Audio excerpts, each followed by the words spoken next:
वायत कुरा हो र सञ्चार माध्यमलाई मैले के भन्छु भने अब यस्ता प्रश्नै नगरौँ। आफ्नो उम्मेदवार उठेर भोट मागेर हिँडिसकेको छ होइन, को कसको बन्धनमा हुन्छ र अवश्य किन गठबन्धन गर्नु पर्यो। मैले फेरि अघिल्लो निर्वाचन सम्पन्न भएदेखि नै लगातार रूपमा भनेको छु, राजेन्द्र लिङ्गदेन कम्तीमा पनि अब राप्रपाले चाहिँ नि देशैभर कसैसँग गठबन्धन गर्दिन भनेर त भन्न मिल्दैन भने त्यस बेला भनेको है, त्यस बेलै भनेको कसैसँग गठबन्धन गर्दिन, तालमेल गर्दिन भनेर एउटा पार्टीको अध्यक्षले गफ हाँक्ने कुरा आउँदैन। त्यस्तो परिस्थिति पनि बन्न सक्छ।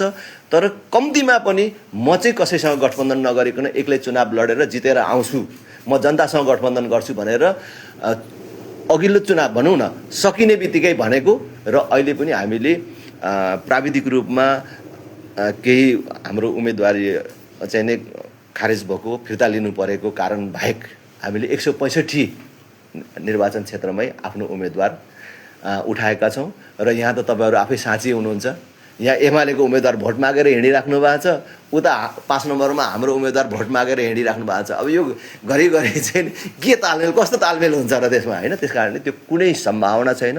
त्यो केवल एमालेसँगको मात्रै कुरा होइन, कुनै पार्टीसँग पनि अहिले अब तालमेलको कुनै सम्भावना र कुराकानी नै हामीले सोचेका छैनौँ। जनतासँगै हामीले तालमेल गरेर जान्छौँ।